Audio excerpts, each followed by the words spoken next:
नमस्कार. आज आपण 7व्या श्लोकाचा अर्थ जाणून घेणार आहोत. अशा प्रकारे क्षेत्राचे स्वरूप आणि त्याच्या विकारांचे वर्णन केल्यानंतर आता जी गोष्ट दुसऱ्या श्लोकात सांगितली होती की क्षेत्र आणि क्षेत्रज्ञ यांचे जे ज्ञान आहे हेच माझ्या मते ज्ञान होय. ते ज्ञान प्राप्त करण्याच्या साधनांचे ज्ञान याच नावाने 5 श्लोकात भगवंत वर्णन करीत आहेत. श्लोक 7. अमानित्वमदम्भित्वमहिंसा क्षान्तिरार्जवम् आचार्योपासनं शौचं स्थैर्यमात्मविनिग्रहः. श्लोकाचा अर्थ: मोठेपणाचा अभिमान नसणे, ढोंग न करणे, कोणत्याही प्राण्याला कोणत्याही प्रकारे त्रास न देणे, क्षमा करणे, मन, वाणी इत्यादींबाबत सरळपणा, श्रद्धा भक्तीसह गुरूंची सेवा, अंतर्बाह्य शुद्धी, अंतःकरणाची स्थिरता आणि मन व इंद्रियांसह शरीराचा निग्रह. अमानित्वम याचे तात्पर्य असे की स्वतःला श्रेष्ठ, सन्माननीय, पूज्य किंवा फार मोठा समजणे, तसेच मान, मोठेपणा, प्रतिष्ठा, पूजा इत्यादींची इच्छा करणे किंवा त्यांची इच्छा केल्याविनाही हे सर्व मिळाल्यावर प्रसन्न होणे म्हणजेच मानित्व होय.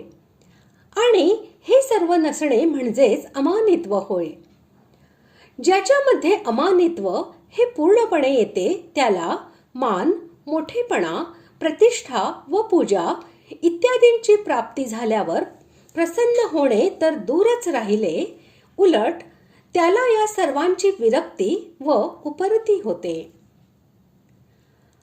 अदम्भित्वम याचे तात्पर्य असे की मान, मोठेपणा, प्रतिष्ठा व पूजा यासाठी धनादीचा लोभ किंवा कुणाला ठकवणे इत्यादींच्या हेतूने स्वतःची धर्मात्मा, दानशूर, भगवत भक्त, ज्ञानी किंवा महात्मा म्हणून प्रसिद्धी करणे आणि धर्मपालन, उदारता, दातृत्व, भक्ती, योग साधना, व्रत, उपवास यांच्याशिवाय अथवा इतर कोणत्याही प्रकारे गुणांचे ढोंग करणे म्हणजे दंभित्व होय. याचा सर्वथा अभाव असेल तर त्याचेच नाव अदम्भित्व होय.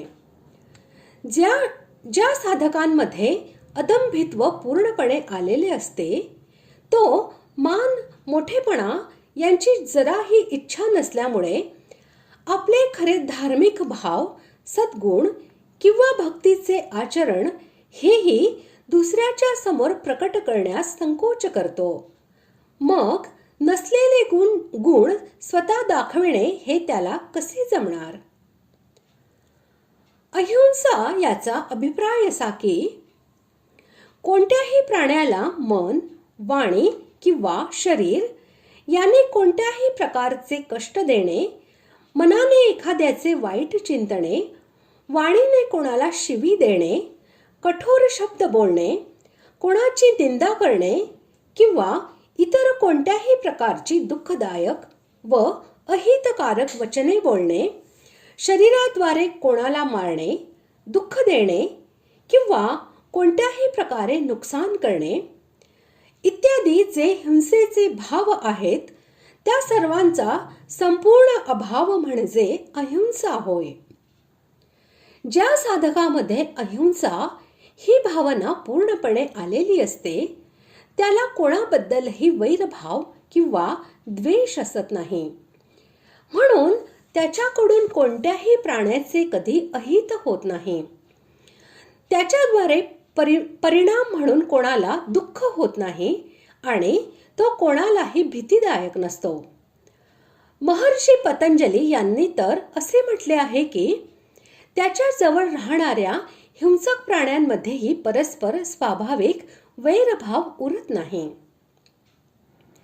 क्षांती ही याचा भावार्थ असा की क्षांती असे क्षमाभावाला म्हणतात. आपला अपराध करणाऱ्याला कोणत्याही प्रकारची शिक्षा देण्याची भावना मनात न बाळगणे, त्याचा सूड घेण्याची किंवा त्याच्या अपराधाबद्दल त्याला या लोकी किंवा परलोकी शिक्षा मिळावी अशी इच्छा न बाळगणे आणि त्याचे अपराध वस्तुतः अपराधच न मानता ते पूर्णपणे विसरून जाणे म्हणजेच क्षमाभाव होय. 10व्या अध्यायातील 4थ्या श्लोकामध्ये याची काहीशा विस्ताराने व्याख्या केली आहे. आर्जवम याचा भावार्थ असा की मन, वाणी आणि शरीर यांच्या सरलतेचे नाव आर्जव होय. ज्या साधकामध्ये ही भावना पूर्णपणे येते तो सर्वांशी सरळपणाचा व्यवहार करतो. त्यामध्ये कुटिलता पूर्णपणे नसते, अर्थात त्याच्या व्यवहारामध्ये डावपेच, कपट किंवा वाकडेपणा जराही नसतो. तो आत व बाहेर नेहमी एकसारखा आणि सरळ असतो. आचार्योपासनम याचा भावार्थ असा की विद्या आणि सदुपदेश हे देणाऱ्या गुरुचे नाव आचार्य होय. अशा गुरुजवळ राहून श्रद्धाभक्तीने मन, वाणी आणि शरीर यांच्याद्वारे सर्व प्रकारे त्यांना सुख देण्याचे प्रयत्न करणे, नमस्कार करणे, त्यांच्या आज्ञेचे पालन करणे आणि त्यांना अनुकूल असे आचरण करणे इत्यादी आचार्योपासन म्हणजे गुरुसेवा होय. शौचम या पदाचा अर्थ असा की शुद्धीला शौच म्हणतात. सत्यतापूर्ण शुद्ध व्यवहारामुळे द्रव्याची शुद्धी होते. त्या द्रव्याने उपार्जित केलेल्या अन्नामुळे आहाराची शुद्धी होते. यथायोग्य शुद्ध वर्तणुकीमुळे आचरणाची शुद्धी होते आणि पाणी, माती इत्यादीने धुतल्यामुळे शरीराची शुद्धी होते. ही सर्व बाह्य शुद्धी होय. राग, द्वेष, छल, कपट इत्यादी विकारांचा नाश होऊन अंतःकरण स्वच्छ होणे हीच आंतरिक शुद्धी होय. दोन्ही प्रकारच्या शुद्धीचे नाव शौच असे आहे. स्थैर्य याचा अभिप्राय असा की स्थिर भावाला स्थैर्य असे म्हणतात. म्हणजे मोठ्यात मोठे कष्ट, विपत्ती, भय किंवा दुःख आल्यावरही विचलित न होणे. तसेच काम, क्रोध, भय किंवा लोभ इत्यादींमुळे कोणत्याही प्रकारे आपला धर्म आणि कर्तव्य यापासून जराही विचलित न होणे. तसेच मन व बुद्धी यांच्यामध्ये कोणत्याही प्रकारची चंचलता नसणे म्हणजेच स्थैर्य होय. आत्मविनिग्रह याचा अभिप्राय असा की येथे आत्मा हे पद अंतःकरण आणि इंद्रिये यांच्यासह शरीराचे वाचक आहे. म्हणून या सर्वांना चांगल्या प्रकारे आपल्या स्वाधीन करून घेणे म्हणजेच आत्मविनिग्रह होय.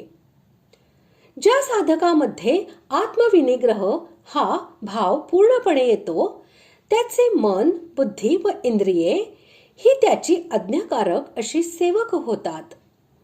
मग ती त्याला विषयांमध्ये अडकवू शकत नाहीत. त्याच्या इच्छेप्रमाणे ती निरंतर साधनांमध्ये लागून राहतात. अशा प्रकारे आज आपण 7व्या श्लोकाचा अर्थ जाणून घेतला. पुढील भागात आपण 8व्या श्लोकाचा अर्थ जाणून घेणार आहोत. धन्यवाद.